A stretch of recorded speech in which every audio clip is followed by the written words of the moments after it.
Hello and welcome to Birth as We Know It.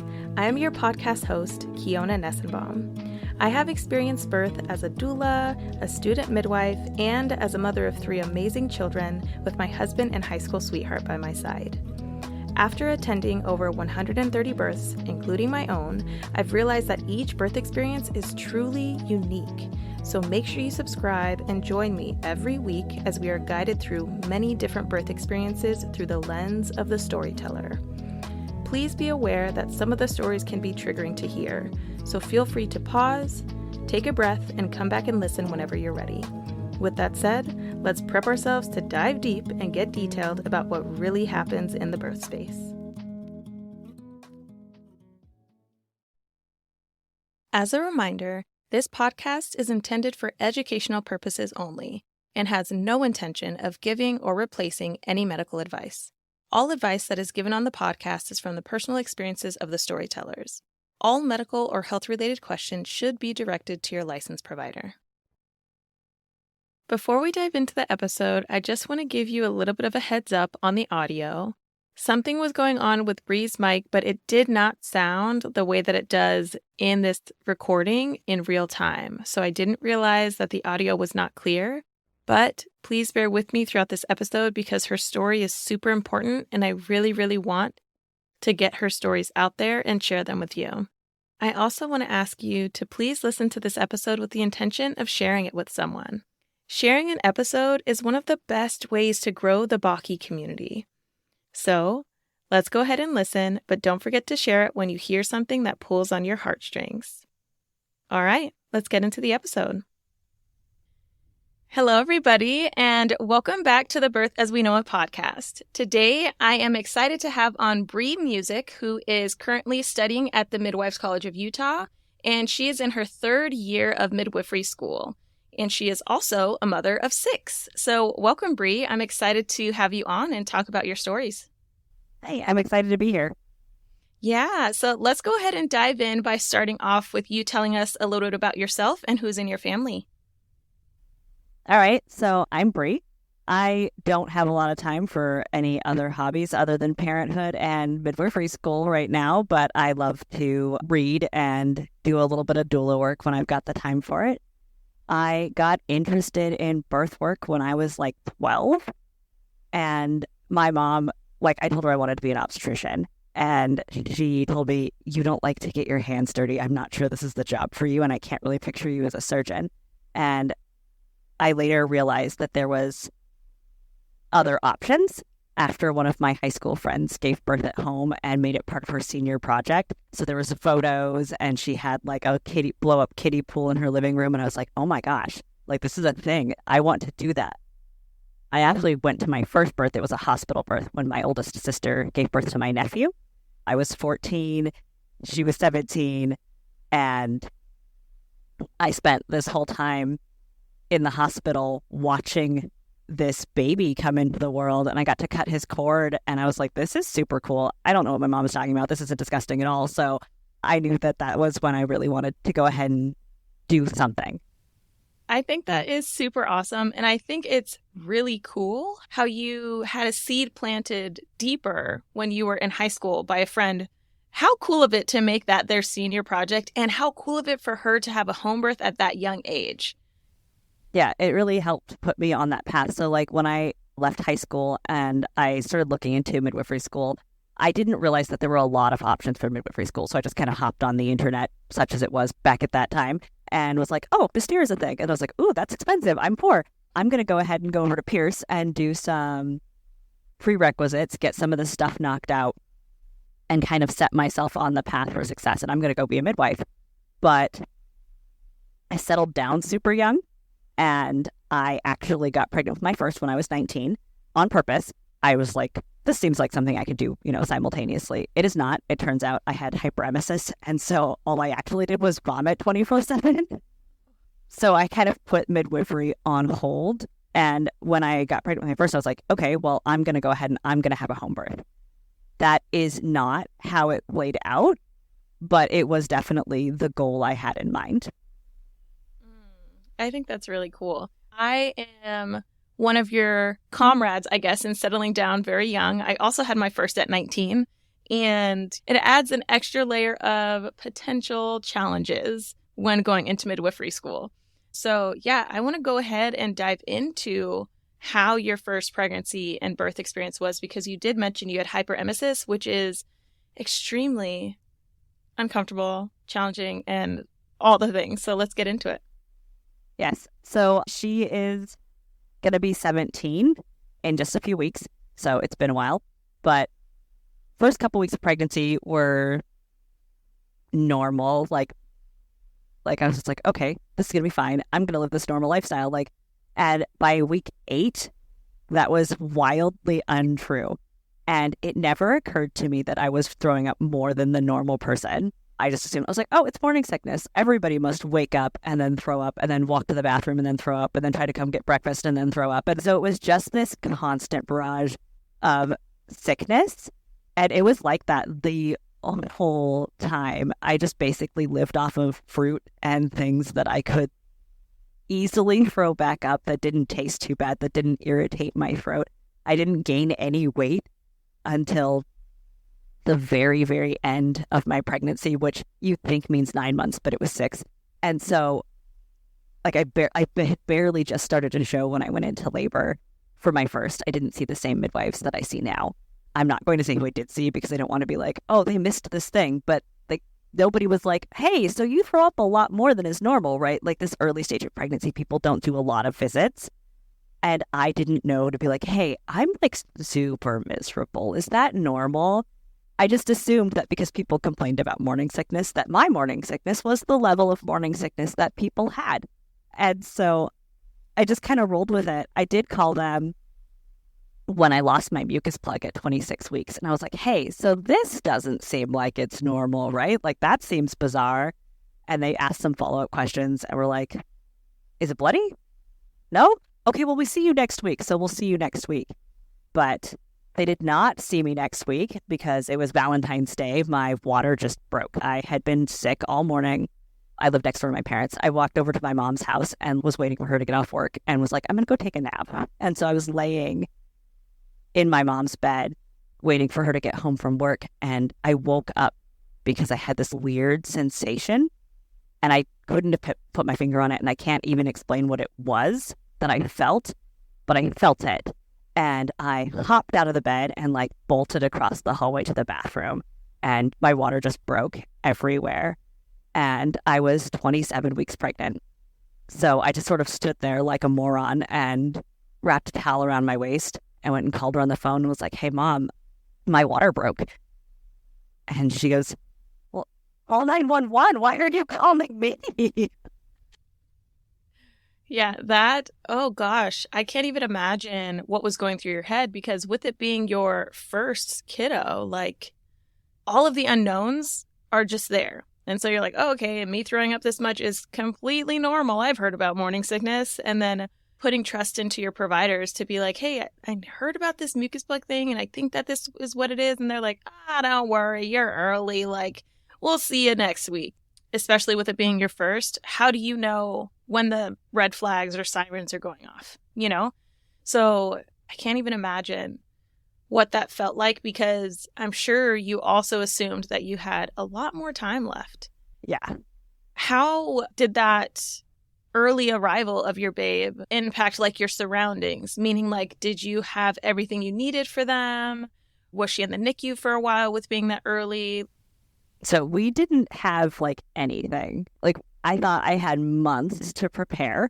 Obviously, most first babies are going to come after their due date. And even though my mom never made it all the way to her due date, she still made it mostly there. And so I had this idea that it would take time and I would have plenty of time to get ready. And we had just moved into this apartment next door to my parents' house.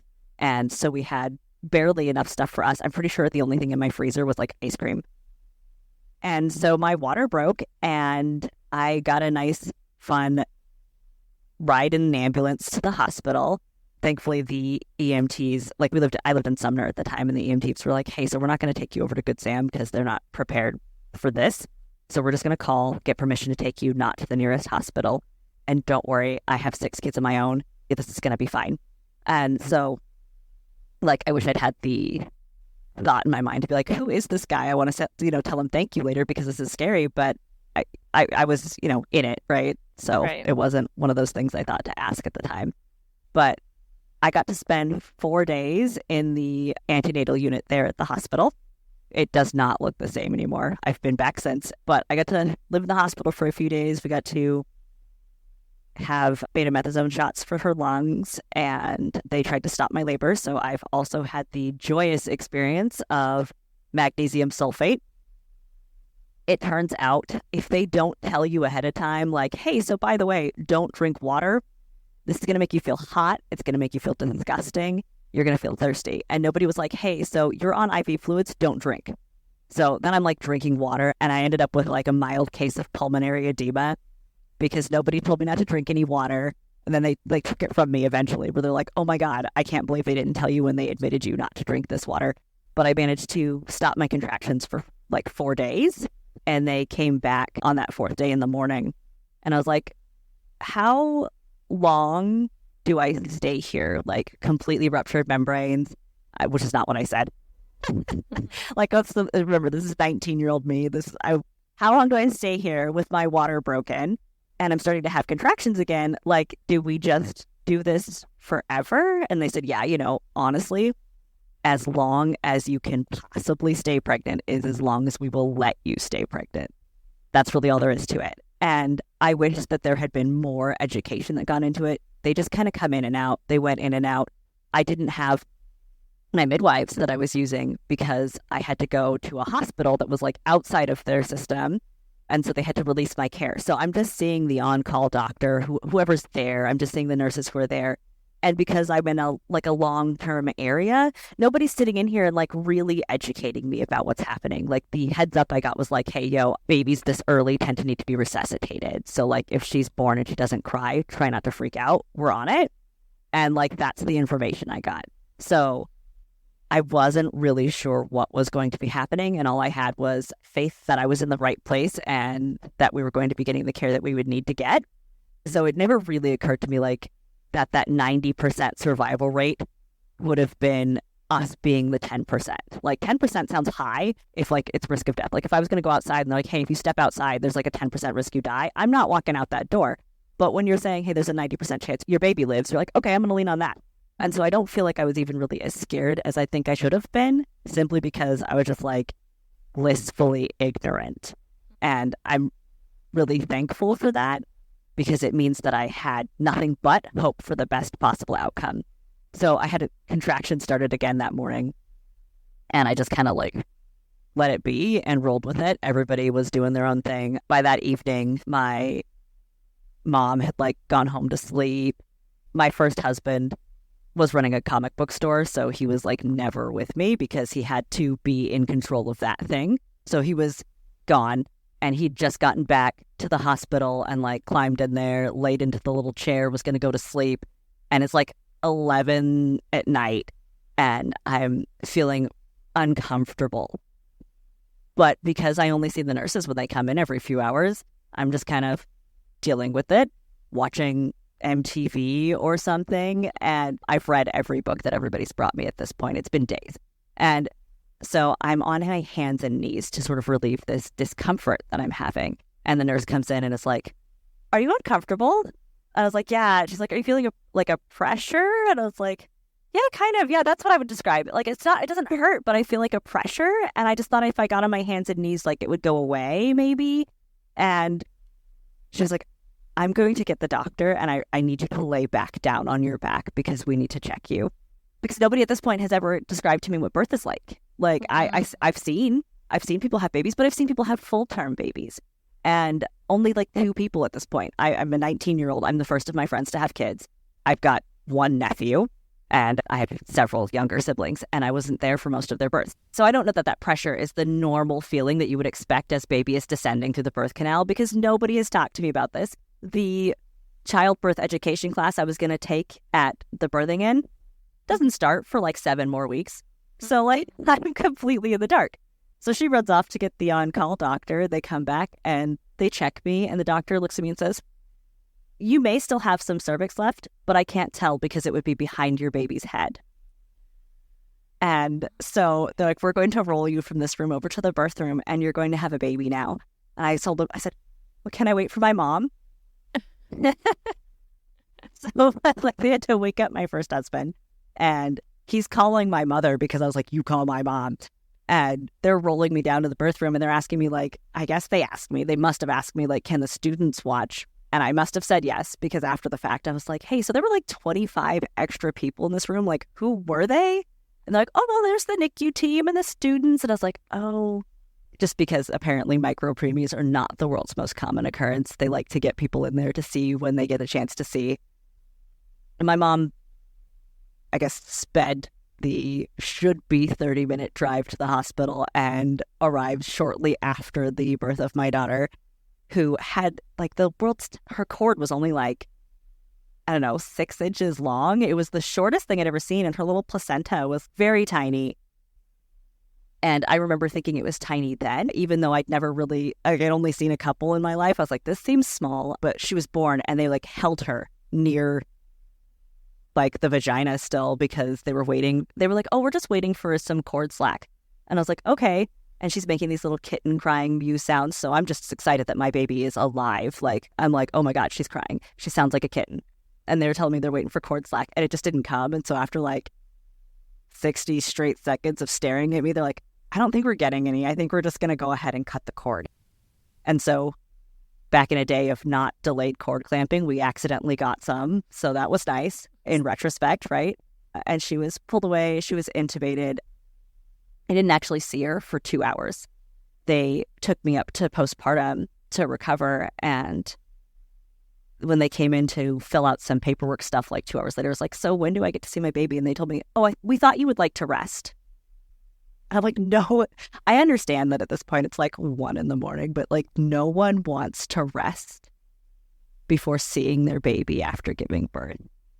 Yeah. So it always just surprises me so much when providers do that because, yeah, I think it is a little bit different for your scenario because your baby did have to go to the NICU. She did have to get taken away.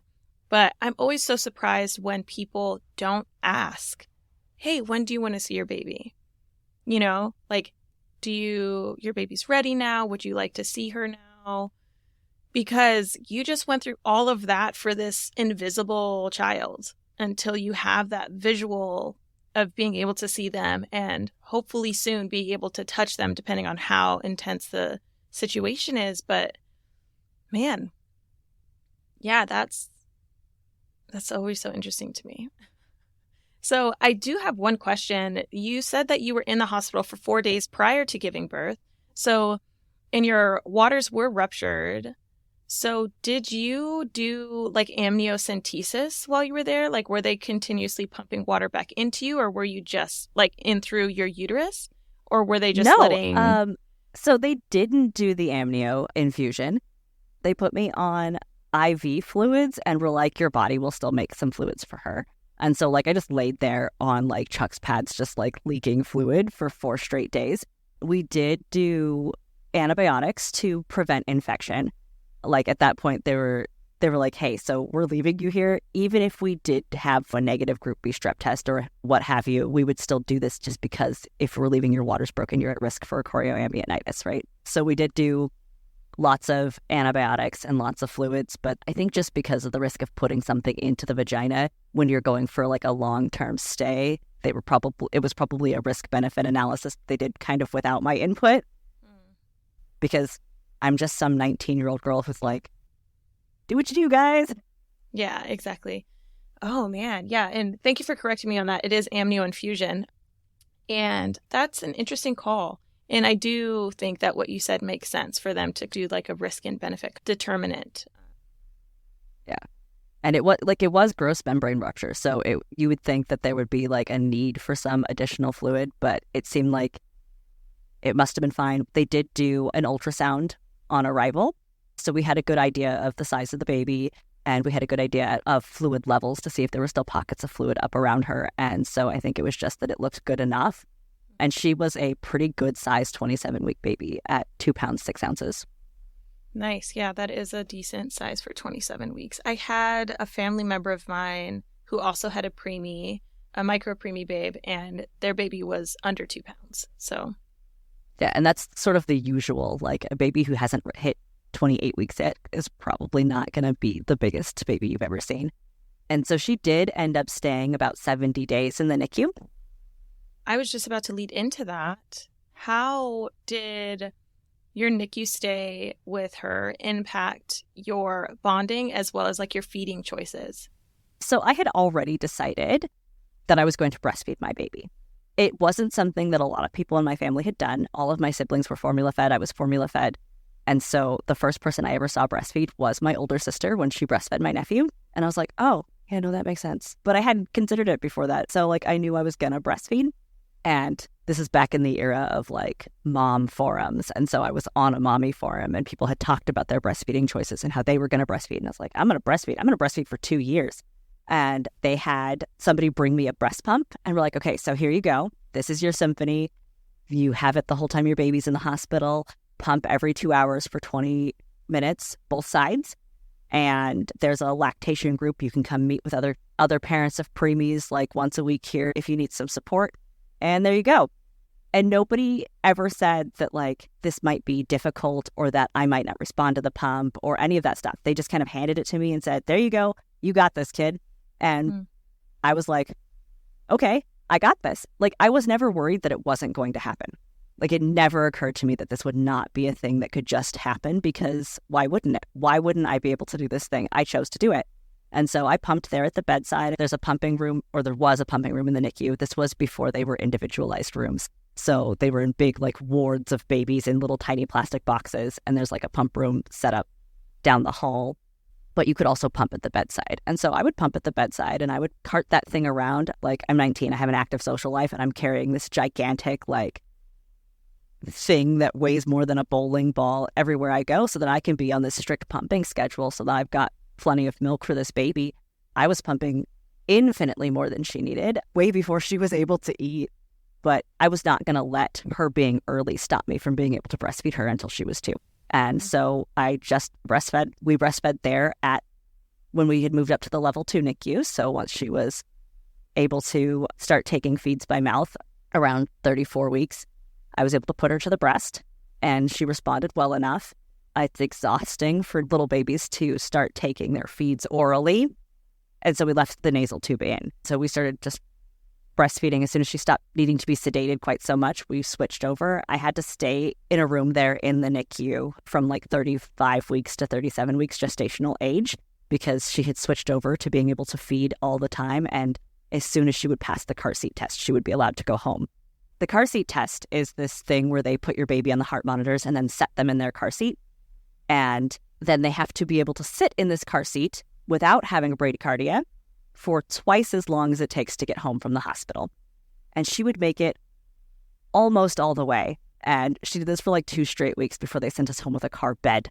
A car bed. I didn't know was a thing until they did it. I did not either. And it's a car seat, it lays flat, and it's for medically complex children usually. So the insurance covered it. And they were like, please take your perfectly fine baby out of our NICU. At this point, she's just taking up space. So did she have to travel in that car bed after the trip home? I did it for a few weeks until I was feeling pretty safe to switch her. And I think part of it was just her size. After she'd gained enough weight and she was more appropriately sized for a regular car seat, we switched over. And I think it's because she was 5 pounds, 3 ounces when she left the NICU. And car seats are not all set up for 5-pound babies. A lot of them are like assuming your baby will be 6 or 7 pounds. Yeah, that's so interesting. So as you were parenting her and as she was developing, were you having to like watch all of her milestones and everything more closely since she was a micro preemie, or were things a little bit different? So every baby that spends significant time in the NICU gets scheduled immediately for like what we call neonatal follow-up visits. They do them at 6 months, 12 months, 18 months, and 2 years. And then they can kind of like either refer them for early intervention services that are necessary, or they just kind of go, well, looks like your kid's normal, and they let you go. So she did those follow-up appointments, and she was always on or above what they expected for gestational age. So we were able to just age out eventually. That's awesome. I think that's really cool. And you said she's 17 now. Yep, on the 17th. 17 on the 17th. So this is her golden year. Yeah, we are throwing her a big, giant party. Oh, nice.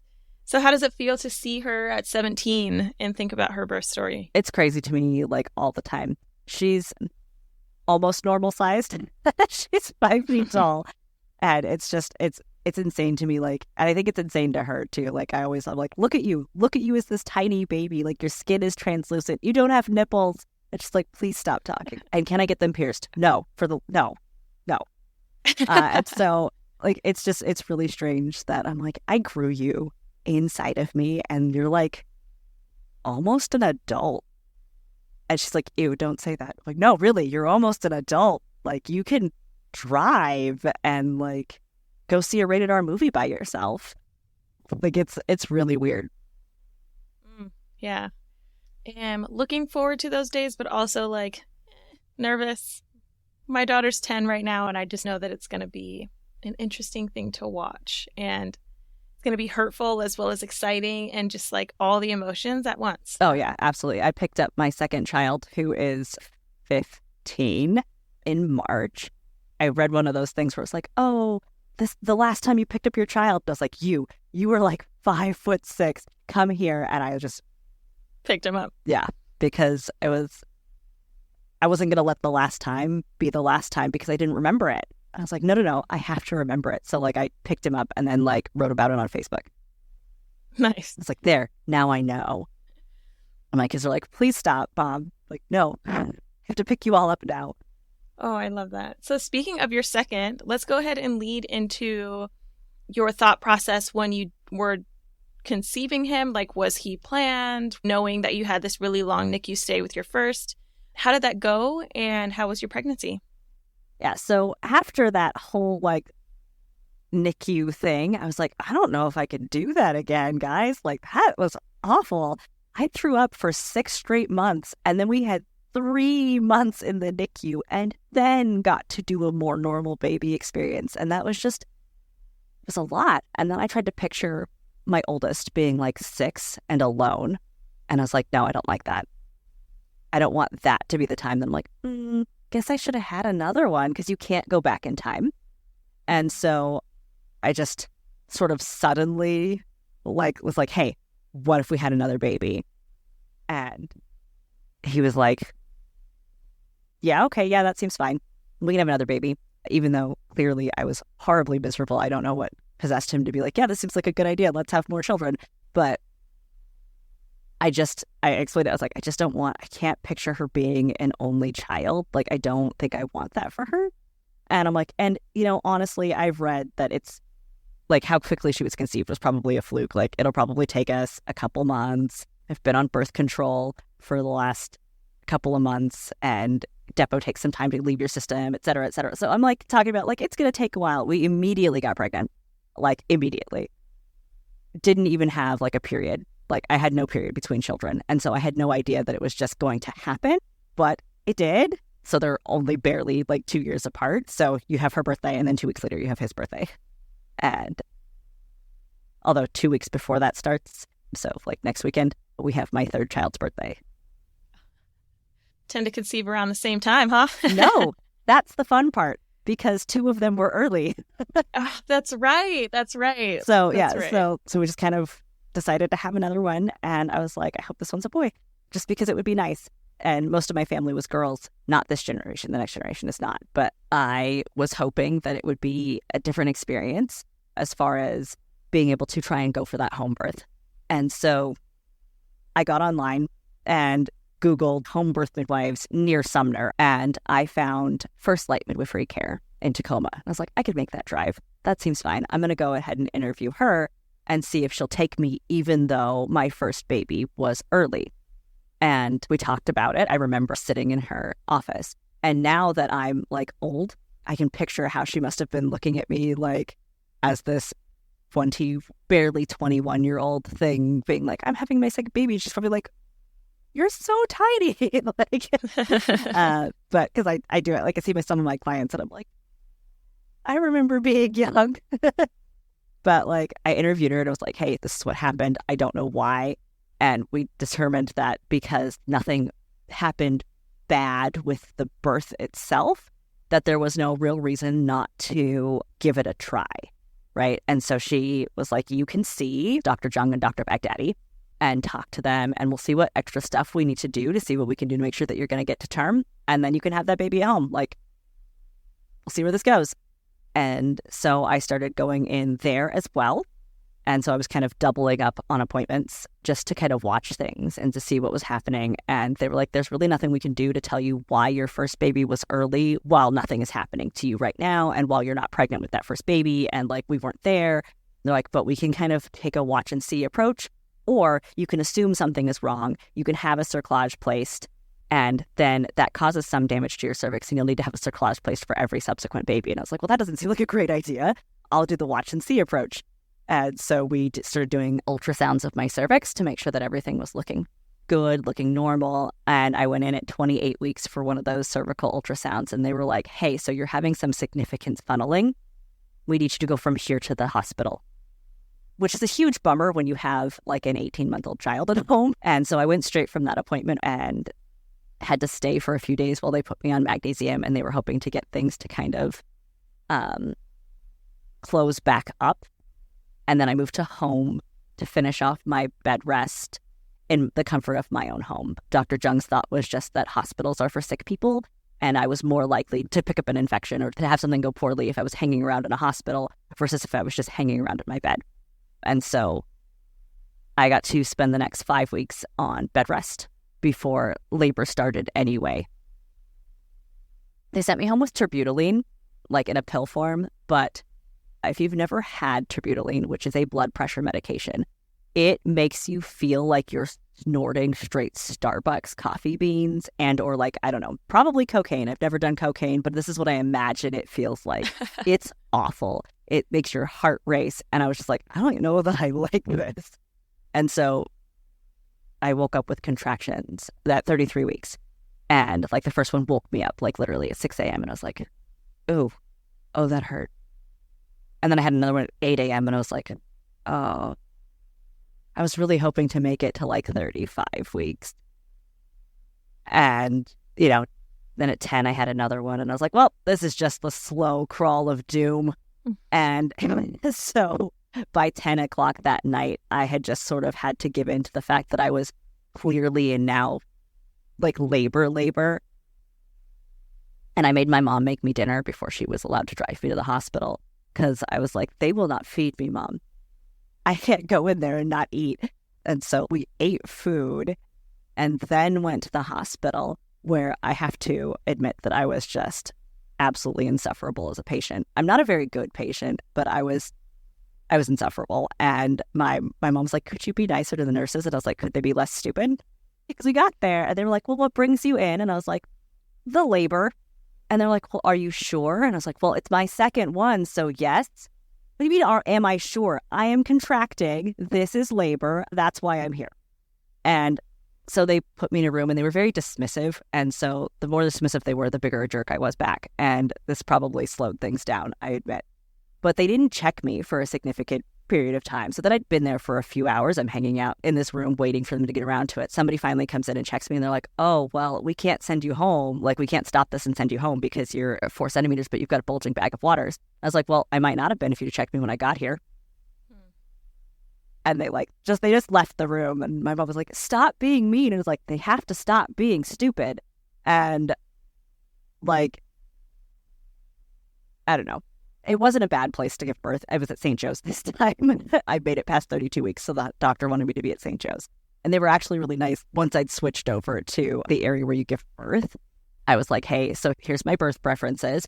I would like the lights dim. I want everyone to leave me the heck alone. I don't want to be hooked up to the IVs. I want to walk around. And I just kind of want to, do my own thing. I didn't want to be here. And they were, at that point, really pretty good about it. They had to come in when they had to come in, but I didn't have to have continuous fetal monitoring because I asked not to. My IV was hep blocked because Again, I hadn't made it to the point where I had been able to be checked for group B strep. So they were like, we really want to give you antibiotics. If your water breaks, at the very least, could you please let us set this IV up so that if we have to do it later, it's not going to be like us trying to poke you. And I was like, yeah, I guess so, fine. I did have more of a birth experience that I had planned for, I had been able to give some thought to, and I'd been to exactly 2 of my childbirth prep classes this time. When I didn't show up, they called me like the following week and they were like, did you give birth? I was like, I did. Yeah. Oh, man. Yeah, I totally understand why you would have just been like rude to people, because you're like, oh, this again, and nobody's listening. And knowing that if they did make the decision to just treat you per protocol by like giving you a vaginal exam or cervical exam, right, when you come in to get a feel of where things are, things could have potentially really changed with the decisions that were made that point forward. And things could have been a little different. Does that mean that you would have held your baby for weeks until they were born? Probably not, but who knows? All our bodies are different. And this pregnancy with your son, you gave birth at 33 weeks? Yes. And then with your daughter, it was 27? Yeah. Yeah. So you made it a few more weeks. Yeah, it's significantly different, actually. So Dawn, bless her heart, I called her at like midnight after we were truly admitted and was like, hey, sorry, I'm giving birth. And she got up out of bed and came and sat with me for the duration of my labor. My son was born at 7:14 in the morning. Dr. Baghdadi showed up at 7 to deliver him because, that's the way this is done, right? They called him and he basically told the nurses his thoughts on things that were happening all through the night and then showed up at 7 a.m., was like, baby's having D cells. I think his cord might be wrapped around his shoulders or something. It was. You have a bit of a cervical lip, but I'm just going to hold this down and have you push. This is a very uncomfortable thing if you've never had someone do this to you. And that's how my son was born. But it was really wonderful to have my midwife with me throughout this experience. So it's my mom and my midwife were able to kind of walk around with me, be there. My dad sat in the waiting room so he could pop in and take pictures after the baby had arrived. He was like, I really don't need to watch, guys. And it was different because I knew also this time, having had a preemie before, I knew what was important to me about that birth experience, that postpartum experience, right? So the lack of being able to do what you would normally do, like I know that my 33-weeker isn't going to be able to breastfeed. I know that they're going to need to take him over to the NICU at this point, but I also knew that it was likely that he was going to be stable enough for me to hold him. And so I let them know, like, I want to hold my baby before you take him. Like, if he does not need to be immediately intubated, I would like him to be handed to me. And so they did hand him to me. Now I would have asked for skin to skin rather than have him wrapped up and handed to me the way he was, with my gown still on and him wrapped in the receiving blanket and what have you. But I was able to hold my 5-pound, 3-ounce newborn boy and actually kiss his little face and touch him before they took him away from me. And then I was able to go straight to the NICU after they were like, yeah, you're cool, and be able to be there with my baby a lot faster. And so knowing what to expect, I think, makes a really, really big difference in the birth experience. Yeah, I would agree with that 100%. The first time around, you were like, I don't know. You tell me what to do. And this time you're like, nope, I'm doing this, and this.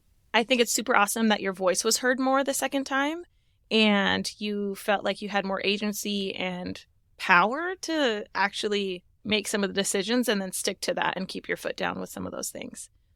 So I think that's really awesome. How was your breastfeeding experience with him? It was a little bit different. I think the hospital didn't have as much investment into how it went. I didn't like the pump either. They had different pumps and they were just kind of like, well, you've done this, just figure it out. But he did go straight to the breast pretty early because they were like, oh, well, he looks like he could suck. Go ahead and give it a shot. So it was a pretty easy transition. There was a lot less exclusively pumping, a lot less pumping in general. And it was a pretty quick transition from tube to breastfeeding. Tube to boob. Yeah, that's totally what went through my mind. Like, don't say that.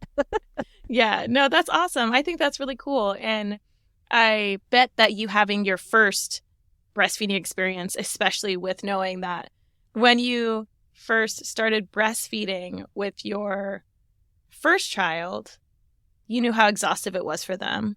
And then it was a little bit different because the second time around, your baby had a little bit more energy, I'm assuming, to be able to handle that breastfeeding. He was just, gestational age makes a really big difference. Yeah. Yeah, for sure. Let's go ahead and dive into the conception, pregnancy, and birth of your third kiddo. So by that point, I was like, okay, I now know that there's an option for trying to carry to term. So I wasn't as questioning about whether or not I'd like to have more kids. I knew I would like to have more kids. And so I got pregnant. I immediately showed up at Dawn's and was like, let's do this thing. Had my consultation over with Dr. Jung. And he was like, okay, so we're going to do the cerclage this time. Here's what a cerclage is. And he literally drew a cervix and strings to show you just basically sew it up and tighten it like a purse string, and it just holds it closed. And I was like, this is actually, like, on the one hand, he dumbed it down like a lot. And on the other hand, it was really good to know that I was being really informed about what was going to be happening. He also did tell me, though, like, because my last two babies were sort of larger for gestational age, that he expected that this would be a larger baby. And he was like, and you're kind of small, so you might be trading like term birth for a C-section. And I was like, I have faith that that's not true. But if it were, that's still the right decision. I still think that's the right call. So let's just do it this time. So that's where I had my official diagnosis of an incompetent cervix or cervical insufficiency, like however you want to say that. One is kind of rude and the other one is less rude. And so I knew that without this, I was unlikely to carry this baby to 37 weeks. And I was definitely not going to be getting a home birth. And with it, I might have that option. And so I was able to have my cerclage placed. We put me under. Normally, they offer you the option to have a spinal block and just have it placed. Either way, you're going into the OR. It's an outpatient. Like, it's just a really quick procedure. But I don't like the idea of needles in my spine. It's part of the reason that home birth was appealing to me. And I was like, pass, you knock me out. And so they put me under and placed a double McDonald and told me to like take it easy through pregnancy. And so in this case, now I have two toddlers at home and I'm trying to like take it easy. But I did carry all the way to 37 weeks. I had my cerclage removed at like 37 and 1. And went into labor at 37 and 4. And we did end up transferring in labor to have another hospital birth. I cried, but he was not positioned well. And after like 40 hours of waiting for this baby and having like rebozoed him back up, because when Dawn went to feel, she was like, think that's like a nose or an ear, which neither one is what you want to be feeling when you're reaching up for a vaginal exam. And so we tried to scoot him back up, but once he was up, he wouldn't really come back down right. And I was like, I don't know, do you want to go home and like come back? You've been here for days. I feel awful. And she was like, if you're thinking about sending me home, I think it's time to consider maybe a hospital transfer. And like, I understood that was why, but I also cried because I didn't want to. And I was still really proud of myself for making it to term. There's nothing wrong. It's not failing, right? Like, I didn't feel like I had failed to have a home birth simply because I was choosing at that point to transfer, to give birth in the hospital instead. They were just going to give me a little nudge, which with some Pitocin, which, by the way, sucks, don't like, 0 stars, so that we could make sure that my labor would pick back up and we could have this baby in a timely manner. When we got there, actually, they were like, so how long have you been at a 7? And I was like, 19 hours. And they were like, no, at a 7. And I was like, yeah, no, 19 hours. I've been in labor for the last like 37. And they were like, ew. I'm like, oh God. Oh, that's why you're here. Okay. Because I was just sitting. I was sitting at a 7. And at that point, there had to be something done. And we weren't comfortable really doing anything else at home, not knowing if he would be coming down in a favorable position or not. And yes, knowing that he was probably kind of large. And so he was born there in the hospital after some Pitocin, and he was 8 pounds, 8 ounces. And so I was like, oh, I guess that's why. That's a big difference. How did that feel for your body afterwards? It was not worse. It felt the same. I don't feel like it makes a huge difference. I don't know that like I felt like I had significant labor with my first, but I did absolutely labor in a normal way with my second. And I think it doesn't change based on the size of the baby, which is something I try to use to reassure people, because people are like, oh my gosh, I hope my baby's like 6 pounds. And I'm like, it really doesn't make a difference. I guess it just depends on how you view it, because some people do have like super, super jumbo babies, you know, like 10-pound babies, and their labors are just the same as people that have like the 6 and 7-pound babies. But it's really dependent on your body, and it's really dependent on your psychological preparation, on what you can handle, what your birth preferences are, the changes and adjustments you're willing to make throughout your labor when you realize something that you really wanted isn't necessarily what you need at that time. So all of those things need to ebb and flow. So I think it just depends, because some people really do get it in their head like, oh my gosh, my baby's big, that's why my labor was so hard. And then sometimes it physically is, depending on the person's body. So I think it's really hard to make an umbrella or general statement saying that. But at the same time, I get it. Like, I get how that statement does make sense. But it's so unique to each individual, which is one of the reasons why I'm doing this podcast, is because some people could have like a 7-pound baby and they're like, oh my God, it was the worst thing ever, you know? So it's just really, really interesting. And it depends on where you come into birth, what information and education you have prior to getting pregnant that guides you into what your pregnancy and labor look like with that baby of that time, you know? Absolutely. Absolutely. Yeah. So my next one was 5 years later.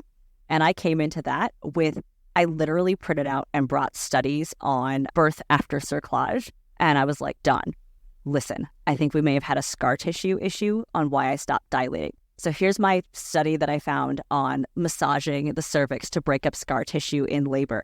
So mind you, I'm like 8 weeks pregnant. And I'm already like, we're going to do this. We're going to have this baby at home. Like, I have planned, I have studies. We're going to do this thing to make sure that this time I dilate all the way to 10 and we have this baby at home. Where the heck I'd want to have this baby.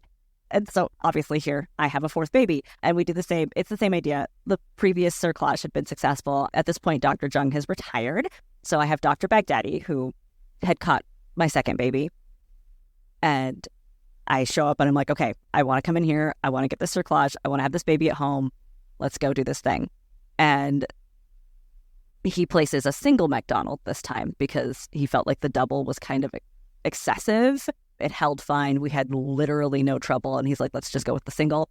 Then we probably won't have to put you under to take it back out, because they put me under to remove my cerclage too when I had it out, my 3rd, which we didn't respond well to. We ended up having our heart rates drop a little bit. And Dr. Jung actually was calling my husband to be like, hey, so permission to C-section if necessary. And he was like, dude, she's going to be super mad. Don't pin that on me. He waited longer than he would normally wait. Like, they prepped and just waited to see if my heart rate would come back up and if the baby's heart rate would come back up.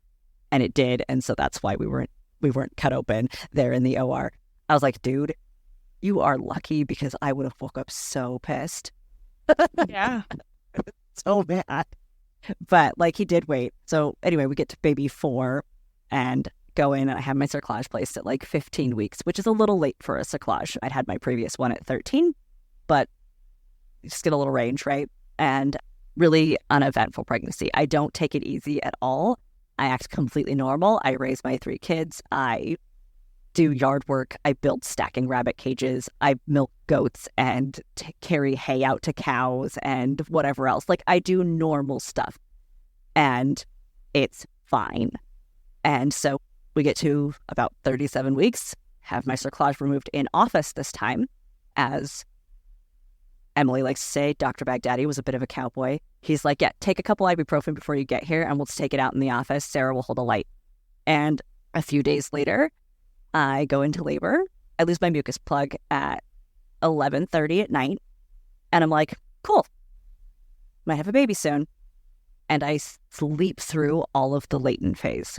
I wake up the next morning and I'm having more consistent contractions. And I'm like, all right, might have a baby today. Send my husband to work, like whatever. I'm home with 3 kids, picking up. My beautiful friend Allison is like, hey, do you want me to come over and make lunch? I've only got the baby today. The other kids are hanging out with my mother-in-law. I was like, that would be lovely. Please do come help make lunch for my kids. And so she comes over and like makes some lunch, and like I get in a bath and I call Dawn and I'm like, hey, so it's not like they're not super consistent and close together yet, but I'm getting uncomfortable. And like, it's just us hanging out at home. Like, I'm here with the kids. Is there any way that you could just swing by? Like, you only live like 10 minutes from me. Could you swing by and check it out? And she's like, yeah, I can totally do that. Before she gets there, I've gotten back out of the bath because it's July, it's 90 degrees. I have no air conditioning, and I've declared this a warm, wet hell. And she gets there, and it's only been like 30 minutes, but everything has sort of shifted, and I'm clearly in very active labor. My contractions are sort of like on top of each other. And she's like, oh, looks like I'm staying. I will call the birth assistant. And so sometime between noon, where I was like, yeah, please come make lunch, and 4 o'clock where I have the baby, like this is like, that's where the bulk of this happened. And I think this is my favorite birth because it's just the middle of a nice, warm summer day. My kids are hanging out, watching TV. They're just playing games, running about. Nobody's bothering me. I'm basically alone in my bedroom with Dawn because the birth assistant shows up a few minutes before the baby does. And this is my ex-husband. So my ex-husband doesn't show up until I'm about to push. And so like, he wasn't there. And like, it's just me and Dawn hanging out in my warm bedroom and for a couple of hours, and then I have a baby.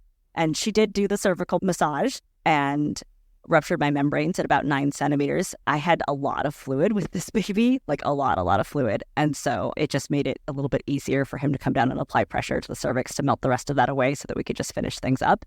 And so, yeah, my ex-husband walks in, washes his hands, grabs a leg, and I push out a baby. And I was like, this is how I like to do that. It's so different. It's so different than your first 3 births. And I think I would, like, from the outside, this sounds like a very redemptive birth. Like, it's such, the energy is different. The space, the actual location is different. Your perspective of it just being you and Dawn, your midwife, sometimes that's really all you need, unless you're really emotionally attached to having a doula or your partner there. Some people would be concerned, like, my partner didn't make it in time, but you were like, I'm good. I'm just in the zone. I know the person that I need here is here, like that actually should be here is here. I'm just going to chill. I'm going to do this. We're going to do this together, and we're going to be set. I think that's awesome. Yeah, that was my idea of perfect. And then my kids were able to come, like they were brought downstairs after everything was kind of tidied up, and I'm sitting in bed and I'm holding their new brother, and they can all come in there. And I think like my favorite memory of my second child meeting my fourth child is just, he's looking at his little hands and feet, and he's like, look at the tiny fingers. Look at his tiny toes. And he's just so in love with. Oh, that sounds so sweet. Because at that time, your second child was like 7, maybe? So my older ones were 5, 7, and 9. How fun. So how did this experience alter your breastfeeding experience? Because at this time, you're like skin to skin right away. You know, at least I'm assuming, did you do skin to skin right away with this babe? Yep. Yeah. And he was, latched right there in the bed, like immediately after birth. It was just very different. And of course, it's nice and warm. So like, we're not worried about like, oh no, the hat and the whatever, like, that none of that's happening. There's nobody fussing. There are no nurses who are trying to give aggressive stimulation or do anything insane because that's what they were trained to do. It's just, at this point, it's really just, it's me and still me and Dawn, right? And then it's my older kids, and we're just able to lay there, and they're not interrupting when I'm latching their brother. They're still just touching him, and he's breastfeeding, and he breastfed for 3.5 years. Nice. Yeah, my oldest breastfed for the same amount of time, and then my middle child and my youngest only breastfed for 2, but hey, it is what it is, right? I think that having that bond, breastfeeding with your fourth for 3.5 years is, I don't know, I kind of feel like I just get this like redemptive energy with it. I really do. Yeah, it was really like the thing that was worked for. He was not a planned baby. Like, I wasn't planning to have a fourth child. I wanted to have a fourth child, but then after a couple of years had passed, it felt like it was probably not going to really happen because I liked that 2-year gap, but I wasn't sure how I'd like a larger gap. But everything about his pregnancy was like super easy and I was super comfortable. And it was so different as far as experience goes. There was no pain. There was no pressure. There was just this easy pregnancy, this easy birth, the easy breastfeeding. And he breastfed forever. And he's just a snuggler. And I was like, yep, that's probably it. I think I'm probably done. But you do have 2 more. I do have 2 more. I ended up getting divorced and then reuniting with my childhood boyfriend. And so that's my partner. And we do have 2 more together. So we moved in together. And I think that vacation involves a lot of drinking from like the time you get up to the time you get down if you want it to. So we have a Vegas baby. Nice. And I was like, oh, we weren't really planning to have children together. Like we had wanted to when we were young. And it was kind of like, oh, well, we're, mid-30s. We have a lot of kids collectively. That ship has probably sailed. And he has dealt with neonatal loss trauma. And so we would not have necessarily planned to have another baby, and especially not with that timing and without having gone through any therapy ahead of time. And making sure that that was something that could be carried well for him. I wouldn't have wanted to add additional trauma to that, especially knowing that even though I've been overwhelmingly successful as a person with cervical insufficiency, that does carry a risk. I am a high-risk birthing person. And so I wouldn't have been like, hey, you know what you should do after loss? Have babies with me. That seems safe. But it was one of those things that I think was necessary. And I think for him was also a redemptive thing. So we were a bit surprised. And if you've ever met Sally, who does the ultrasounds, she is one of the best ultrasonographers I have ever seen in my life. And she was so good with my partner as far as like constantly with the reassuring and always making sure that everything she did was slow and visible and whatnot, because his losses was because of an abdominal wall defect. And so it was always reassuring for him to see like, oh, look, our baby is normal. And there is nothing wrong. Like, this is good. This is safe. And he never questioned me when I was like, I have babies at home and like, this is what we're doing. And this is my midwife and this is my home birth practice. And this baby will be born in our house. Like, you think he could have, but he just kind of was like, she's doing her thing. I'm just here for the ride. And so he was really very supportive. He's the least argumentative person I've ever met when it comes to stepping into, hey, my partner is a home birthing person. Because, a lot of guys are like, well, what about the hospital? Doesn't that seem safe? Where is your NICU? I'm like, it's still over there. So again, we had to go through and get a cerclage. So we had Dr. Maynard, who at this point had been my regular OBGYN too for quite some time. So he was not super surprised to see me. He's like, hey, seeing you again. But we had that cerclage placed. He does it a little bit different. So he tucks the string towards the back because it makes it less uncomfortable. If you're not on pelvic rest, you don't have protruding strings like you would if you just normally just place it kind of willy-nilly. But it also makes it more difficult to get and remove at the end of pregnancy when all the tissues are soft and swollen and whatever else. So it's also worth noting that never again did I vomit profusely with any child. But so we get to the end of this pregnancy, which has been normal, good, etc. And he goes to remove this cerclage and it's very difficult. And afterwards, I felt like so bruised. I was like, this is worse than my birth experiences. My vagina is in worse shape having this cerclage removed than it was having any of my previous babies. Like, what the heck is this? I was like, I'm done. I'm so done. I'm done. I'm never doing this again. Nobody believes me anymore, by the way. Like, they were like, sure, Brie. Sure. Yes. Yeah, 5's it. So that's my 5th baby. My 36-week visit, my home visit. I had just felt him roll before they got here. Like, he had just rolled, and it was very obvious and a very obvious settling into where he was. When they got here, before we did Leopold's, I was like, I'm pretty sure that he has just rolled to like OP and shoved his fist into my cervix. Like, I can feel it. Mm-hmm. And so she's feeling, she's like, yeah, that seems right. This is only important because we never think about it again. But also, he doesn't actually leave this position. And so a few days later, I'm just over 37 weeks, just long enough for the bruising of my vagina to subside. And I've stayed up all night like an enormous idiot watching Space Force with my partner. So it's 2:00 in the morning and I feel a weird back pain. And I'm like, oh, oh no, I have made a horrible mistake. And my partner's like, what? I was like, I just realized that I haven't been having twinges like back pain. I've been inadvertently in early labor, and all of those weird back pains I've been having are contractions I didn't recognize. And he's like, shut up. And I'm like, no, I'm so serious. And like 10 minutes later, I had it again. And I was like, yeah, no, that's a contraction. We have to go to bed. We have to go to bed right now. When your contractions are 10 minutes apart, it's not super easy to go ahead and get some sleep at this point, especially if you're sort of semi-panicking about the fact that you should have been asleep hours ago. And you feel very stupid because your midwife had texted you like 12 hours ago and was like, you can go into labor today if you want. And you'd said, oh, I don't really feel very labory. And so then by 6 a.m., I'm clearly in labor. And I've called everyone in. This is the first time I have a birth photographer. And we have Dawn and Emily. And I'm having nothing but back labor. And I was like, this is stupid. This is stupid. And I hate this. It's the worst that this is the worst thing I've ever done with my life. Like, what was I thinking? I've had no sleep, like none whatsoever, because I stayed up watching something dumb on Netflix. I'm like, I'm exhausted. This hurts. This hurts more than any other labor I've ever had. Back labor is dumb and should not exist. And I finally give in and like get in my bathtub, which is not where I really want it to be. As much as my bathtub is beautiful and laboring in it is nice, I've never wanted to be a water birth person.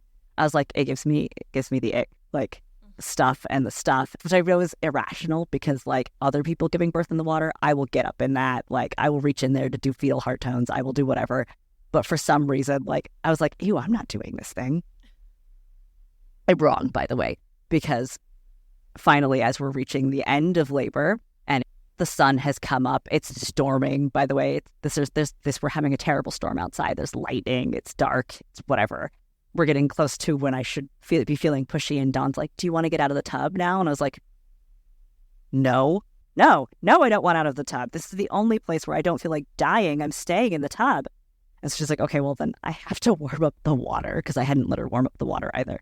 Like I won't let anyone turn on the lights. I won't let anybody warm up the water. I don't want to be touched. I don't want to be doing anything. I hate this. I think at this point I have like absolutely said terrible things to my partner, who has been very wonderful, who did take a nap when he was told to do so, because they're like, she's going to need you to be awake later. Please go nap. So it's warmed. We get to the pushing phase. It's difficult because my tub's more narrow than you would expect it to be for how large it is. And I go to move to hands and knees, and I get like halfway through that rotation. So like basically I'm squatting sideways in my bathtub, and I throw up over the bathtub, and baby just pops out. Just fist first, baby crown, and Dawn has to hop onto the back of the tub to catch that posterior arm so he doesn't, flail and tear everything open on his way out. And Emily has to reach over and grab my butt now to hold me up so that we don't drop baby into the water, since I threw up outside of the tub. So now we're out. Baby's hit air. We can't go back in. And this photo did hit the internet afterwards. So a lot of people have seen my butt. And they're like, I want to see. When I hired my next photographer, she was like, hey, I've seen your butt. Like, she realized after she saw my bathtub, I was like, yeah, that's me.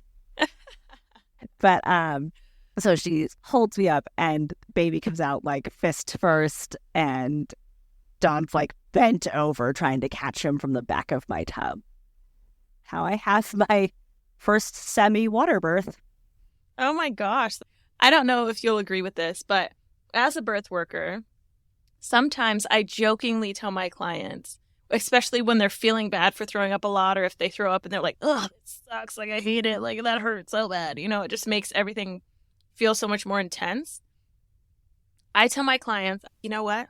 Just take it as like a little cheat code, because your body is just doing all the things. It's letting all the things out. And I've had many people throw up, causing their waters to rupture. And I have also had many people throw up and just do a large dilation because of that like ejection reflex from the body, and just the contraction of contractions happening at that time. It's just like all, like, I don't even know how to explain it. Like all forces go. Yeah, it's a lot. It's that sort of like bearing down. So it's like pushing, but not pushing. Right. And yeah, So, and I think it was the switch of position, the open hips, the squat, right? Like I wasn't intending to squat, but I was in a squat and we were just, bleh, and that's how he came into the world. Love it. Love it. Love it. So how old is he now? He is 3.5. He'll be 4 in May. So. And then you made it to 37 weeks with him? Yes. Mm-hmm. Nice. Yeah. So another cerclage. So at this point, the longest I've been pregnant is 37 weeks, 4 days. Nice. Okay. Cool. And so how old is your fourth now? My fourth will be 8 this summer. 8. Okay. Awesome. Yeah. Cool. And then he was also, or she? My fourth is a boy. Yeah. Okay. He was almost 4 when we had my 5th baby. And he was so very excited about it. Like he was involved in all the appointments. He was always like, he wanted to listen to the baby. He was constantly asking me like how the baby would be born. He did once tell me that he thought he would climb back out of my mouth, which was definitely nightmare fuel. But he was really, really fascinated with the placenta.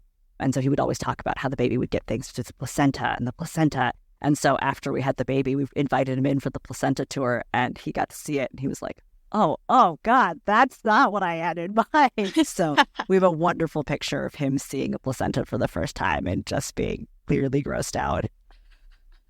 I love that, though. I love that you just like kind of let him take the lead on how much he wanted to be involved. And that's really, really cool. So let's go ahead and dive into your 6th pregnancy and birth and all that good stuff. Well, actually, before we dive into that, how was your breastfeeding journey with your 5th child? Good. That was another really easy one. He was an instant latcher. He had none of that. You know how some babies take a little while to kind of figure it out. No, he was on and it was just on from then on. Nice. And so did you nurse him for about 2 years as well? Yeah, 2.5. I only weaned him when I was pregnant. I tend to lose my milk. And so then at that point, I'm just kind of nursing for comfort, dry nursing. And part of the way through, I was like, this feels like I am trying to breastfeed you shards of glass and I'm uncomfortable. We have to stop. So he had to be really weaned. Painful. He was not super into it, but we bought him one of those fake silicone teething boobs. And so I gave him a different boob. I was like, this is your boob. Cool. Did that make it easier? No. That's awesome. So let's go ahead and talk about your conception, pregnancy, and birth with your 6th. All right. So my 6th is, I think, probably the most embarrassing way to get pregnant, which is simply while you are seriously in the middle of midwifery school, taking your fertility awareness method class where you're getting a beautiful, perfect A, and then to still get accidentally pregnant. And it's funny because I was doing my own chart at the time for funsies, because it was for the last couple weeks class, they're like, do your own chart and then point out stuff. And so when I sent my chart in, I sent it in with the note to Aisha. I was like, hey, look at this weird part of my chart where everything is off. I think it's stress because I was about to do skills assessments to switch from one phase to the next. And I was like, everything is all wonky because of the skills assessment stress. And I'm like, but you can't even really hardly tell where the fertile phase is because this chart is really stupid looking, basically, was my note. So a couple weeks later, when I found out I was pregnant, I sent a new message and I was like, just kidding, I figured it out. I think that's hilarious because it's just it should be obvious. And then you're like, no, it's totally stress because there's so much going on in your life, as is. And then you're like, well, here we go again. Yeah. And I did have mild morning sickness with this one, which is funny because I had none. I had no morning sickness at all with my boys. And so to roll into the next pregnancy with a girl and to be sick again, I was like, oh, please just let it be this, though. Just let it be what it is and not horrible again. And it wasn't. It was just regular, good old-fashioned morning sickness. Subsided part of the way through. I was like, okay, I can take 18 weeks of mild sickness versus 27 straight weeks of vomiting my brains out. It was a much harder pregnancy. I think part of it is age. Part of it is that I was parenting 5 other children already. Part of it is that I was in school, which is a first for me. I had been doing nothing. I've been a stay-at-home mom all up until I entered midwifery school. And so it was very, very different for me to be going out there and doing births, staying up for 24 hours at a time sometimes, and have a lot of other stuff on my plate. Also, this is now post-COVID, and we're seeing some correlation with iron deficiency anemia after COVID infections, right? And so I was wildly anemic. This first time I've ever had to have iron infusions. So I had to have twice weekly iron infusions at the end of my pregnancy so that I could get my... Dang, that's a lot. Yeah, so that I could get my numbers up high enough to not risk out of home birth. Like, they're like, hey, we would love it if you didn't bleed to death after you have this baby. And I'm like, yeah, I'm super on board for not dying. But yeah, it was hard and it was exhausting. And so we get my cerclage placed at 13 weeks this time, I think, 13 or 14. We had some trouble getting it scheduled where they're like, we're going to do it. And I'm like, really? Are we? When are you putting it on the calendar? But we got in there. We got that scheduled. I assumed this was going to be another boy because I'd had several boys in a row. And so when I go to my cerclage post-op appointment, just make sure everything looks good now that the cerclage is in place, etc. And I tell my partner before I leave for the house, I said, I'm just going to confirm it's a boy real quick, while I'm there. And then I'll let you know when I get home. And so I referred to the baby as he during the ultrasound. And Sally was like, do you know? I was like, no, but I just assume probably a boy. She's like, I'm going to take a look. And so you sort of hands up on the screen to sort of highlight what is clearly a vagina. And you're like, oh, okay. All right, then. That is not a boy baby. So I got to bring that news home to a bunch of very, very excited family members who, when I had my last boy, told me, that's great, but it would have been cooler if it was a sister. So this time we got the very cool sister. But my cerclage removal this time was, I told Dr. Maynard, I was like, just take this one out in office. We can do it. It's fine. I'll take some ibuprofen. We'll get this thing out. We did not. He went to try, and I took a sharp in-drawn breath at some point while he was doing this thing, and he was like, am I hurting you? And I was like, uncomfortable? And he was like, okay, I'm done then. I am not going to hurt you just because you are willing to let me do it. I will call them. They will find space for you. I will see you at the hospital tomorrow, and you will do this with drugs. And so we had it removed in the hospital the next day with fentanyl and the D&C kit so that he could actually reach far enough in there, well enough to get to where that knot was at the back of the cervix. That's why I mentioned that earlier, because it was too difficult to do it in the office. So yeah, so we went to the hospital, got fentanyl on board, used the D&C kit, and got that out much quicker there and much less painful. And then I had contractions for the whole next week. After that had been sort of irritating. And so I was just kind of waiting it out, trying to get, and this was at 36 and something. And so we're waiting to try and reach 37 weeks, obviously, because we want to have this baby at home.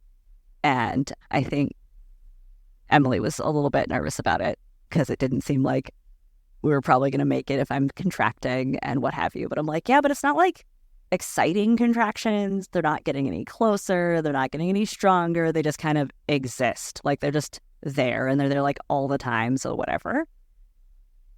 She actually double booked my 37-week appointment because she assumed I wouldn't make it.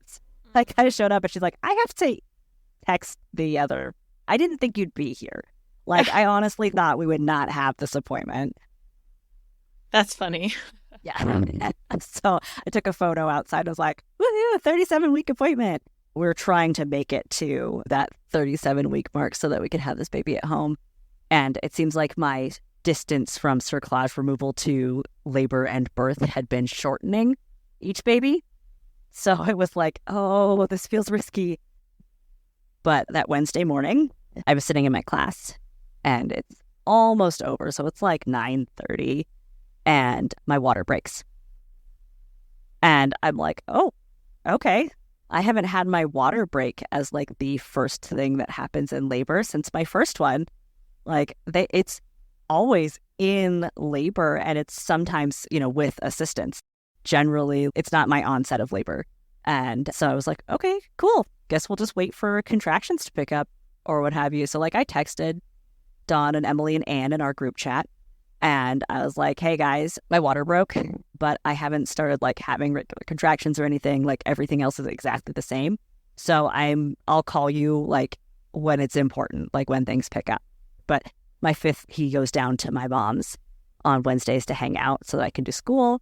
And my partner's like, should I still take him down? I was like, yeah, I don't see why not. Just take him down there. The other ones are at school still today. It's fine. We'll just kind of play it by ear. And so he takes him down there and his mom's here for visit. We had her fly in to hang out with us so that she could be here for the birth of the baby. And she'd just gotten there a couple days earlier. And I'm like, your mom's here. She can hang out with me, like whatever. And he's still gone at this point. And I start to feel like what feels like my pelvis is being like fried open. And I'm like, this is a really decidedly awful feeling.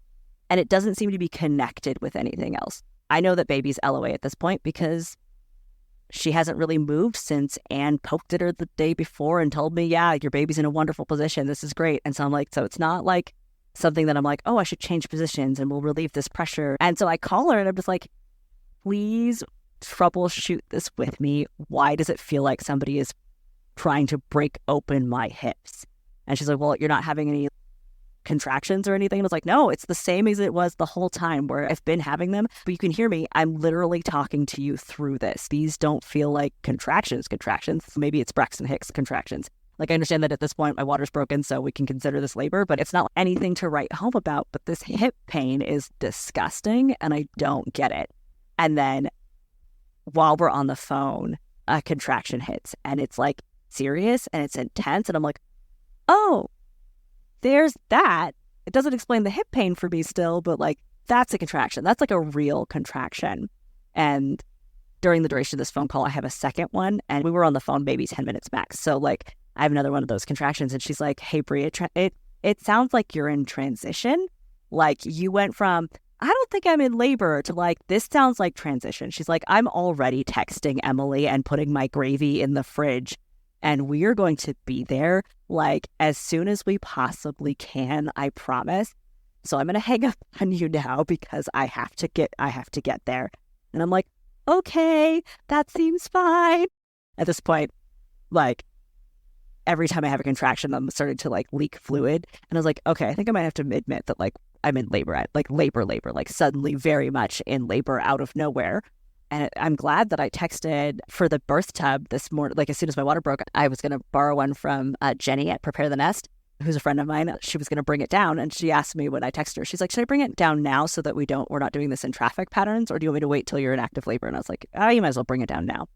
So everybody arrives at about the same time, like 30 minutes later. The photographer who told me that she picked up her kids under her arms and like ran across the park to like shove them back into her van. Like, I gotta go. And Dawn, Emily, and Anne show up without the laptop they would generally use for charting. Apparently, they ran out of the door without it. So at this point now they have to borrow paper and pen and just write things down to enter in after the fact. And I'm laying in bed completely undressed because labor has progressed into this fashion where I feel like a freight train is trying to power its way out of my pelvic region. And I was like, I was not in labor like an hour ago and I don't understand that. Like I do, but I don't. And so it's like in this moment, like while I'm waiting for them in that like half hour, I thought to myself, oh, so this is why when you see those like I didn't know I was pregnant births, they're like, I thought I was dying. Because if I had never heard of precipitous birth, like if I didn't know what was happening, I would absolutely have thought I was dying. This is the worst pain I've ever felt in my life. What the hell? I was like, and if I didn't know that my midwives were like on the way, if I had been in a strange situation, if I didn't have a plan, I was like, this is one of those things where if I had tried to go to the hospital, I would have been like, well, I'm afraid A, I won't make it there, but B, can I call my doctor to like meet me downstairs so that we know that he'll be there? Because there's no way you can call them in after your arrival with the way that this felt. But they got there and Anne was like, hey, do you mind if I check you? And I was like, no, go for it, right? And so she checks me and she's like, you are 9 centimeters, but I can feel bulging bag of waters. And she's like, even though your water had broke earlier, she's like, that must have been like a high leak. And now baby's like head is down there or something, pushing that forward. And I'm like, yeah, that's true. That makes sense. Dawn checked to confirm too and was like, yeah, so Jenny, we don't think you can put the pool up. Like, it's an aqua doula. It's huge. It's going to take more time to get that set up than it is going to take us to have this baby. And I was only renting it to be nice to Dawn because she had to stand on the back of my bathtub last time. Yeah. And so she was like, do you want me to run your bath? And I was like, yes, please. I'm so sorry. I tried. Like, so we ran the bath and I got in there and labored for a little bit, but water broke the rest of the way. Questionably, there may or may not have been some meconium. Emily and I thought we saw it, but by the time Dawn had looked, it may have dissipated into the water. So we're not, like, may or may not be. And I was like, the water helps with the pain, but I really feel like I want out. But also, at this point, I can't imagine how you guys would get me back out of this tub. Like, there's no way for me to get out. And they were like, just kind of nodding at me. And I'm like, because at this point, I'm just saying things because I don't expect them to know how to drag me out of this tub. They'd all have to lift me out. It's not happening. I'm staying in the tub at this point. But I wanted to complain about it. And so I'm like, I don't feel the urge to push. And that's all I communicated to them was like, I don't feel the urge to push. What I meant by that was something feels off. So I am going to push because I know that I should be feeling pushy right now. And I'm just not feeling that. Like, I know that I should be feeling it. I know where I am in labor and I'm not feeling this urge, even though I should have, baby's head should be triggering that fetal ejection reflex for me. And it's not happening. And so I just roll over, having not communicated this thing that I thought I communicated, and go to start pushing. And we get the top of baby's head. Like, she starts to crown and is providing some perineal support. And she's like, oh, there we go. We see baby's head. And so she's like, all right, brow. And I push some more. And Emily's like, nose? And says, brow. And we push some more. And she's like, and Emily optimistically, chin? She's like, no, brow. And at that point, I think we're all aware painfully of what's happening here. And they were, I guess, prepared for it. They had a chat in the car on the way over, like, hey, this is not Bree's normal birth pace. If baby is stuck, what's our plan? Since we were letting Anne take lead, I had asked her if she wanted to catch the baby, even though she wasn't in primaries yet. They were like, we'll swap out. Dawn will step in and do whatever she's got to do to get the baby out. And so we're pushing. We finally get baby's head out. And Anne says, no nuchal cord, steps out of the way, and Dawn's reaching in. The baby made no attempt at restitution. And she's just freaking purple in the face. And at this point, the photographers kind of put their cameras down and step out of the way. So, which is unfortunate because I really would have loved to have had this on film and or camera, but I understand why it's not. So they step out of the way to just allow things to happen. And Dawn has to free not one, but both shoulders of this baby. So she gets in there and she reaches in, she gets one shoulder out, and she has to push her up to free the other shoulder. And Emily is offering suprapubic pressure at the same time. And then after the shoulders are free, she's still stuck. I can't push her out. By the way, I'm still in the tub. I was going to say, are you still in the water? I'm still in the water. And so my partner is holding me still so I'm not floating away while they're trying to pull this baby out of my body. I have no foothold because when I'd been trying to push previously, Dawn was holding my feet for me because I can't reach the bottom of my tub. It's a large tub and I am not a large woman. And so she then still has to pull the baby the rest of the way out. I can't push her out even with her shoulders free because her belly is weirdly wide. I'm like, that's not something we've seen before, but fun. Thanks for that, kid. So she pulls out and places on my chest a floppy gray baby. And I'm relieved at this point that she's not still stuck in my pelvis. And after a couple of inflating breaths with the bag from Emily, she pinks up and starts to cry, and it's over. It's better. I don't hemorrhage, which is apparently luck of the draw after a birth like that. And with the low iron I'd had at the entire end of my pregnancy. So I'm, pretty stoked about how that went. But she does have a tongue tie. So breastfeeding was not our easiest.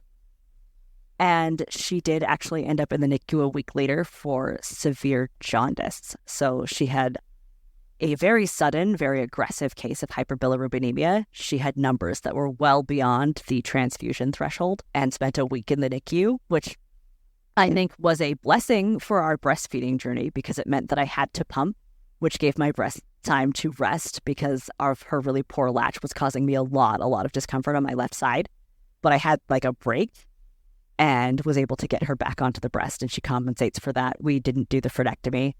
We just kind of let her do her own thing, and it's kind of balanced out, and she is a very booby baby. It turns out she has a gene mutation that probably contributed to the jaundice, but we went to our 1 week postpartum with Emily, and she was like, that is one orange baby. So she drew her levels there, and when she went to take them to the labs herself, they were like, these are the wrong tubes. We can't run those. And so she was like, Bree, will you please do me a favor and go to the hospital because I don't want you going to sleep with a baby that yellow and without knowing that it's okay. So we drove just before the snow really hit. This is when it snowed last year. So we drove out, it's snowing, we get there, the hospital's full of children with RSV. And so they tuck us into a back room to try and keep her safe. They don't draw her blood for 5 hours because they're so busy. And when they finally do, they come back in and they're like, hey, her numbers, I saw them on the chart, 31.5.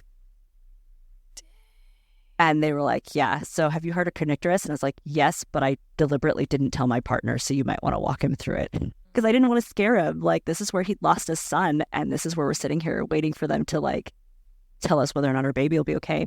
And they're like, yeah, we're going to transfer you to the NICU, and we need you to sign this form for exchange transfusion just in case the phototherapy doesn't work. And so it was super duper scary, but I texted Emily immediately and was like, hey, thanks for being scared because you just saved my baby's life. Twice. Oh. This is twice in a week. Twice in a week they saved this baby's life. I can't imagine having any other birth team. I can't imagine trying to have that birth that I had in a hospital setting. I can't imagine having people who weren't the people I had with me. Oh, gosh. I have goosebumps all over because it's just, there's so much that took place in that small amount of time. And as soon as you told me that she was placed onto your chest like grayish blue, I automatically thought of your partner because of his loss. And so I'm thinking, what is he thinking in this moment? Is he traumatized by the visual of this? Is he freaking out? You're a little bit more educated on what's going on, so you're kind of keeping it together, and he's on the outside watching all of this happen. And so I'm so curious as to how he processed that. Yeah, afterwards when Emily was like, I'm so sorry you knew what was happening, I was like, no, I'm really glad that I knew what was happening. But she was like, my partner's name is Bryant, and she was like, Bryant did a great job. And he did. I asked him about it later because I was like, all you did, he literally held me still so they could pull this baby out. And I was like, you were literally my rock. How did you do this? And he's like, well, we chose this team. Well, you chose this team. He's like, but we trust these people because you trust these people. He's like, and me freaking out isn't going to change anything. I can't do anything in that moment except what I am doing and trust them to do what they are doing and to do their job. And if they bring us a live baby, because they do everything, right? And we get a live baby, that's fantastic. But they're going to be doing everything you want them to be doing. They're going to do everything right no matter what. And if we don't end up with a live baby, it's not because they did anything wrong, and it's not because I didn't do anything. Mm-hmm. That's deep. That is very deep. So he just trusted that the situation was going to be what the situation was. And all he could do was do what he was supposed to be doing for me in that moment. Mm. Good on him, though. Good on him on holding that for you and holding that space for him as well. Because I imagine that if he did end up kind of freaking out or getting scared, it could have led to a different view of the birth and become more traumatic because of letting those emotions come to the surface at that point. And because he did what he did, you guys had the outcome that you did. So strong partner you have there. Yeah. And all my kids were in the living room. I guess when I texted them that my water broke, they got rides home from school. So they were all in the living room. So when they had the baby, I was like, oh, I didn't even know you guys were here. They're like, yeah, we came in.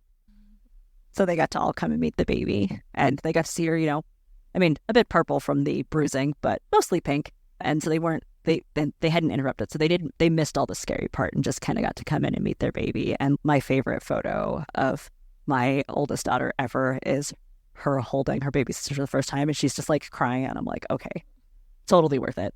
I'm so glad that, like, not just for me, but I'm so glad for them that this birth had the outcome that it did. I know that we lose babies to shoulder dystocia. It happens. But, I'm so, so glad that wasn't our reality, because I don't know how they would have gotten over that. Yeah. They would have, obviously, like, to some degree. Kids are so resilient. But yeah. Goodness. Did the midwife have to break any clavicles to get her out? No, absolutely intact clavicles. I had the most minimal, teeny tiny, like, almost tear that wasn't even a tear.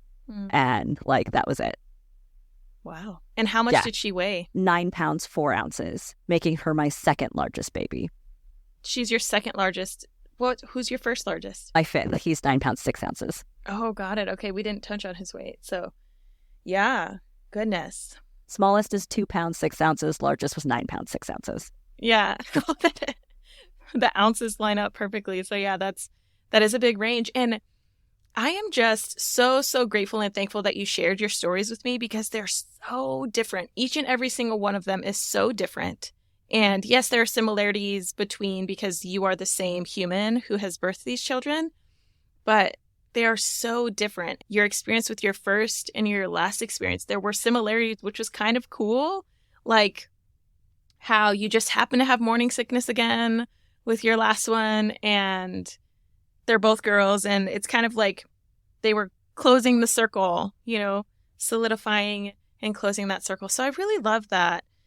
I do just have a few final closing questions for you, and then we can wrap it up. My first question is, what is one piece of advice that you would give to all pregnant people to prepare for labor and birth? I like for people to educate themselves on as many of the variations of possibilities as they can. It's really great to have, like, an ideal version of birth, but obviously that's not something that we can make happen. And so it's really great to kind of come up with all the different ways that you could see this going, that you could be open and being open to that without being like, oh, well, I'm just going to, like, it's not giving up. It's but the ability to surrender to each of those variations in birth. And so it's what does this look like for me if I have a C-section? What does this look like for me if I'm having a hospital birth? What does this look like for me if I am having my home birth? So that way it's never one of those things that's like a shockingly huge surprise, because you understand what you were expecting. And that does, if you can handle it, absolutely, that does include the complications. If that's something that you don't have the mental space for, obviously, please don't introduce fear into your life. It sucks to know that something could go wrong and then worry about it. But after having experienced that last thing, again, as much as she apologized that I knew what was happening, I personally am very glad that I knew what was happening. I think that level of pain without understanding would be harder. But again, I also understand that with my first, that ignorance is bliss thing was real. So whichever one is working for you, please lean into that one. Yeah, I love that advice. And I also love that you had both sides of the spectrum, like both complete sides of the spectrum of knowing a ton of information and knowing what was going on, and then not knowing much information and not knowing what was going on, and then just having them both follow their own trajectory to get to where you are. So I think that's awesome. My second question that I have for you is, what is one resource that I can share with the listeners on your behalf? I am a researcher. I don't do it in like I'm going to write papers and I'm super academic sort of way, but I'm one of those people who loves to read all of the information I can get on things. Obviously, you saw that when I was talking about bringing a study with me to my initial appointment for my fourth baby. So I'm really, really big on evidence-based birth.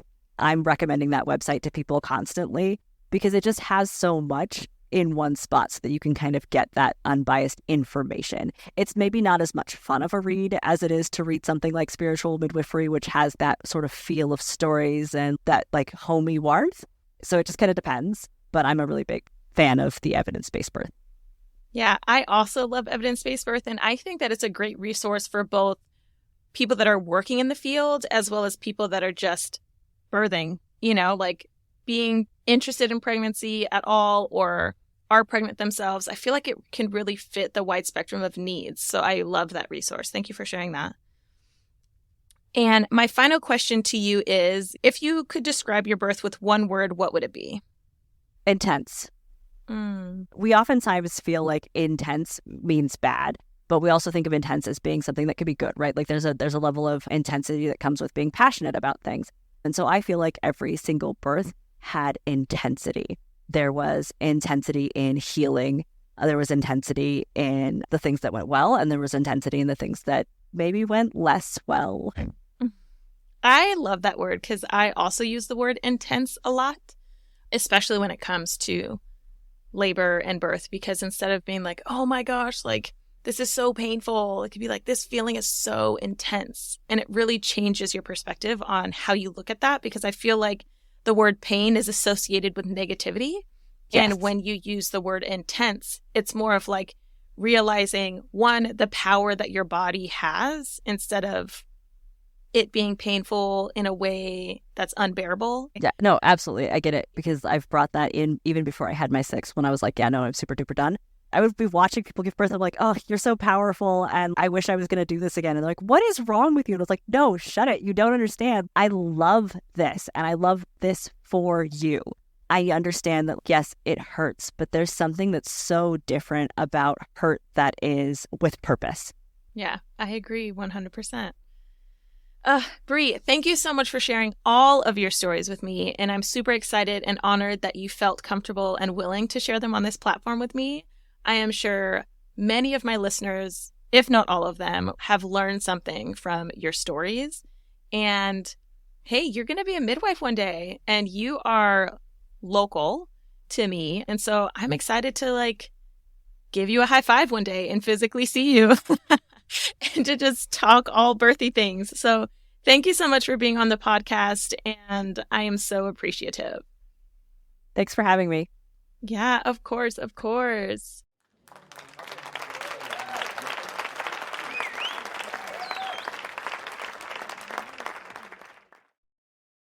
If you've made it this far, that means that you also enjoyed Bree's stories. And I just wanted to say thank you for sticking around, because the audio was a little bit different and I really tried my best to make it clear. And I really wanted to continue to share it because her story deserves to be heard. I learned so much from Bree during this interview, and she was using all of the big words. So if you are curious as to any of the terminology that she was using, go ahead and head over to KionaNessenbaum.com and go to her episodes page, and you will see all of the definitions for the terminology she used. You will also get to see the amazing photos that she shared with me. One of the photos is that one she talked about where her son sees the placenta, and it is absolutely amazing. His facial expression is priceless. Bree, I want to say thank you so much for coming on the podcast. I apologize about the audio not being as clear as we had hoped, but I'm happy to get your stories out there, and I'm looking forward to you being another midwife in the community. And as for you listeners, don't forget to share this episode with a friend, because there is so much information filled in this episode, and I guarantee you whoever you share it with will learn something new. And if you're not already, follow me on Instagram at Birth As We Know It Podcast. And if you want to share your birth story or experience on the podcast, head over to KionaNessenbaum.com and fill out the guest request form. Now, for next week's episode, we get a special treat. I got to interview Rochelle Samia, and Rochelle talks about her unique condition called uterus didelphys, and that means she has 2 uteri, and we go into detail about what the condition actually is and how it impacted her life, such as when she found out about it and how it impacted conception and pregnancy. And she also shares her 2 very different birth experiences, one of which includes a precipitous footling breech birth. So you're definitely going to want to tune in, and it's going to be a wild ride. So I look forward to talking to you all next week. All right, bye for now.